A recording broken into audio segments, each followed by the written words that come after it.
Hola, muy buenas amigos, ¿cómo están? Espero que estén muy bien y sean bienvenidos a un nuevo video. El día de hoy quisiera hablar del Jus Animalium o el derecho de los animales. Precisamente porque es un tema que sigue siendo muy moderno y cada día la gente toma más conciencia de la importancia de proteger a los animales y el ecosistema. Asimismo, es un tema que día a día siguen saliendo muchas y muchas actualizaciones y muchas noticias que nos permiten concientizarnos. Por ejemplo, la labor realizada por el perro Wilson, que rescató a los menores indígenas en las selvas de Colombia, y la importancia de las investigaciones que cada vez nos hablan de los beneficios para la salud que tienen los animales domésticos. Y por supuesto la importancia de proteger el ecosistema, el medio ambiente, para que no haya consecuencias para la vida en la tierra en general, ni siquiera solo para el ser humano. Y es por eso que he escogido este tema, para lo cual es necesario hablar un poco de la constitución ecológica, o de lo que llamamos constitución ecológica, en el cual se puede enmarcar este tema. Entonces, sin más preámbulos, vamos a comenzar. Es necesario tocar primero el tema de la constitución ecológica. ¿Qué es esto de la constitución ecológica? Bueno, primero es que la constitución política podemos verla desde muchas visiones. Podemos verla desde el punto de vista social, podemos verla desde el punto de vista económico y por supuesto podemos verla y analizarla desde el punto de vista ecológico. Eso depende de las normas de cuál estemos hablando, porque ya sabemos que la constitución tiene la parte dogmática, que son los derechos, y también una parte orgánica, que es la estructura del Estado. Es decir, la Constitución toca diversos temas. Si la vemos desde el punto de vista del medio ambiente y sus derechos, ahí estaremos hablando de la visión ecológica. Entonces, la Constitución ecológica es un principio que, basándonos en la doctrina constitucional de la Corte y sus sentencias de constitucionalidad, vamos a decir que desde 1991 la Constitución Política de Colombia instituyó unos parámetros de la relación de la persona y la naturaleza y se concede una importancia primordial o cardinal al medio ambiente sano y obviamente buscando su conservación y protección.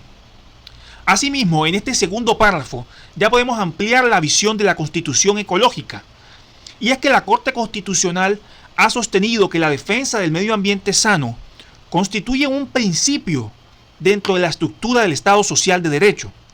Es un bien jurídico constitucional que presenta una triple dimensión.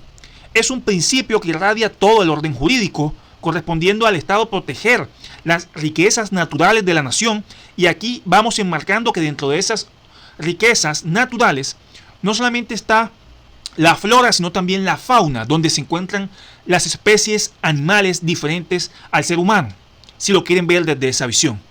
Segundo, es un derecho constitucional fundamental, exigible por todas las personas a través de diversas vías judiciales, es decir, es exigible. Es una característica para reconocer que es un derecho, es que se pueda exigir, que existan mecanismos, garantías para hacerlo exigible. Tercero, es una obligación en cabeza de las autoridades, la sociedad y los individuos, los particulares, al implicar unos deberes calificados de protección que más adelante vamos a hablarlos. El medio ambiente como principio y como derecho implica unos deberes para el Estado, para la sociedad, para las personas. Primero, es proteger su diversidad e integridad, salvaguardar las riquezas naturales de la nación, conservar las áreas de especial importancia ecológica. Por eso vemos todo el tema de las zonas forestales, las reservas forestales, los páramos y todas esas zonas protegidas por el medio ambiente. Fomentar la educación ambiental, que es tan necesaria en el pueblo. Planificar el manejo y aprovechamiento de los recursos naturales para así garantizar un desarrollo sostenible, su conservación, su restauración o sustitución. Prevenir y controlar los factores de deterioro ambiental. Imponer las sanciones legales y exigir la reparación de los daños que se causen al medio ambiente, ya sean por conductas dolosas o culposas. Y cooperar con otras naciones en la protección de los ecosistemas, porque en un mundo cada vez más globalizado y en el cual las riquezas naturales están repartidas en varios países es necesaria la cooperación internacional de varias naciones para diseñar planes en los cuales se busque proteger el medio ambiente. ¿Cuáles son los enfoques jurídicos? Hoy en día estamos ubicados en una visión biocéntrica, es decir, no antropocéntrica, la cual quiere decir de que el ser humano es es el que está encima de la cadena alimenticia, el único que tiene pensamiento, el único que puede sentir y los demás le sirven. No, esa visión ha sido superada. Ni siquiera podemos decir que necesariamente estamos o tiene que verse en una visión ecocéntrica, en la cual pues es lo inverso. Pues se dice que el ser humano no puede controlar la naturaleza porque está por encima de él, de ella, etc. Hoy en día la visión es biocéntrica, la cual consiste en que desde el plano ético se construye un principio que considera al hombre y a la mujer también, al ser humano, como parte de la naturaleza, otorgándoles a ambos valor y ojo porque eso es muy importante. Desde el plano económico, el sistema productivo ya no puede extraer recursos ni producir desechos ilimitadamente, es decir, abusar de ese derecho al desarrollo económico tiene que ser con unos límites precisamente para que no se dañe el ecosistema y debiendo sujetarse al interés social, al medio ambiente, al patrimonio cultural de la nación y encuentra además como límites el bien común y la dirección general a cargo del Estado. La primera norma sancionatoria que podemos decir protegía a los animales estaba en el Código de Hammurabi y consistía en que se reconvenía al campesino, se le llamaba la atención al campesino que sobrecargaba demasiado al ganado. Ya sabemos que el Código de Hammurabi es uno de los primeros códigos que ha existido en la historia del ser humano. Ahora, desde el punto de vista de la filosofía griega, Heráclito señalaba la unidad de esencia, de alma entre el hombre y el animal. Esto es una visión que por supuesto elevaba la importancia de los animales porque es una visión monista. Sin embargo, personas tan inteligentes e importantes como Aristóteles decía que el animal sí tenía un alma, pero no tenía intelecto. Entonces esto lo privaría del derecho a una protección ética y jurídica en una visión que es más dualista, es decir, separatista. En instituciones tan importantes como el derecho romano, se carecía de reglas especiales para proteger a los animales a ser considerados como cosas, es decir, objetos de tráfico, que hoy en día no es que haya cambiado mucho eso. Bueno, sí ha cambiado, pero todavía lo seguimos llamando seres sintientes y desde el punto de vista del Código Civil se siguen considerando cosas, pero para regular las relaciones jurídicas de las personas y los animales. Y pues a pesar de esto, pues en el último periodo, digamos, del Imperio Romano y por influencia del jurista Ulpiano, los animales se consideraron sujetos de derecho natural en el Corpus Juris Civilis del famosísimo Justiniano. Avanzando un poco en la historia, la Edad Media pues tampoco fue un tiempo de sensibilidad para los animales, pues si no lo fue para los seres humanos, pues mucho menos iba a serlo para los animales, con algunas excepciones como leyes germánicas en la cual se castigaba con multa el dar muerte a un animal ajeno. Entrando el siglo XX, pues ya unos filósofos un poquitico más de racionalismo, lo anterior a la modernidad y la modernidad, pues ya se empieza a hablar de darle un lugar a la veneración de la vida y de la naturaleza. Y vemos posiciones como la de Darwin y Schopenhauer, que señalaban que el hombre ha descubierto que aunque goza de conciencia y lenguaje, es una sola pieza más de la naturaleza. Fíjense cómo las teorías se van amoldando, se van morigerando y van caminando un poco más al reconocimiento de la importancia del medio ambiente. Y se va, digamos, desestimando esa visión simple de que como los animales no tienen un intelecto igual al hombre, pues carecen de importancia o carecen de intelecto. Otros autores como Singer popularizan el término especismo, en el cual afirma que la discriminación sobre los animales se basa en una idea errónea de que los animales son seres irracionales y que su vida es enteramente mecánica, cuando hoy las evidencias pues, de la ciencia ya nos van o ya desde hace tiempo nos iban dando señales de las capacidades, habilidades de socializar y de tener incluso una vida emocional de los animales. Otros autores como Henry Salt escribieron que libros, por ejemplo, Los derechos de los animales, en los cuales expuso que la negación de los derechos de los animales se soporta en un falso abismo de la idea de superioridad de los hombres o de las personas sobre los animales. Y en la teoría que considera a los animales como máquinas, como cosas. Y otros autores como Tom Regan decía que tanto recién nacidos, pues Es decir, si el argumento es el intelecto o la conciencia para decir de que un animal no merece protección o no tiene intelecto, entonces se cuestionaba a Tom Regan qué pasaba, por ejemplo, con las personas que tienen deficiencias cognitivas. ¿Qué pasa, por ejemplo, con las personas, con los recién nacidos? Es decir, ¿qué pasa con estas personas que todavía, ya sea por un trastorno o ya sea por el crecimiento, todavía no desarrollan un intelecto? Es decir, ya por eso no deben tener derecho. No. Es decir, esa teoría de que los animales no tienen intelecto, no tienen raciocinio, pues es vieja y ya ha sido superada tanto por los autores como por la realidad, como por la evidencia.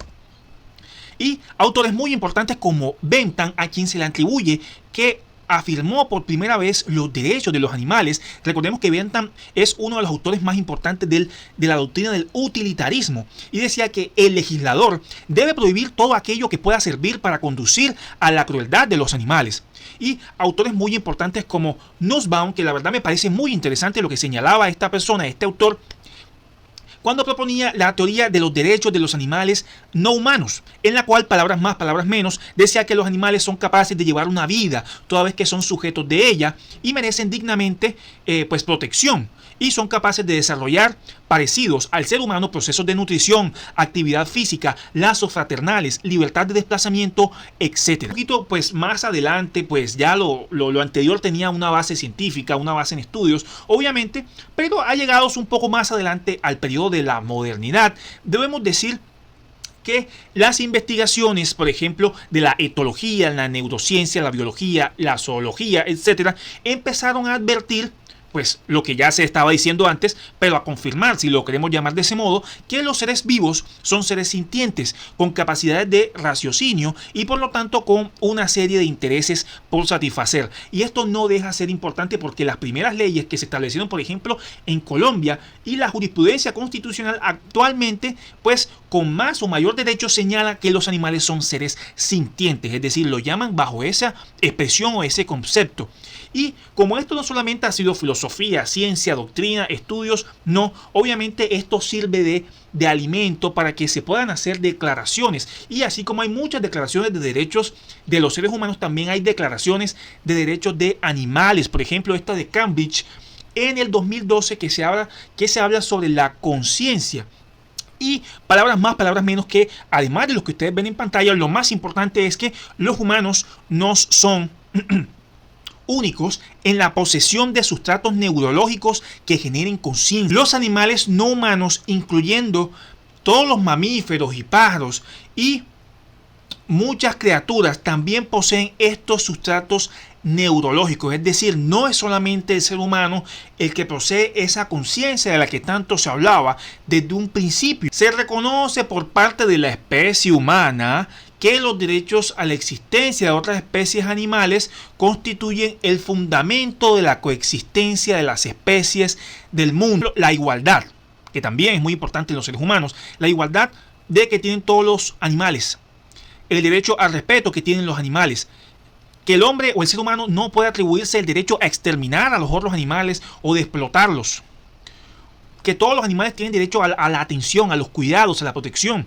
que ningún animal será sometido a malos tratos ni a actos crueles, que todo animal perteneciente a una especie, así sea salvaje, tiene derecho a vivir libre en su propio medio ambiente, que toda privación de la libertad, inclusive de los animales, inclusive aquella que tenga fines científicos, es contraria al derecho.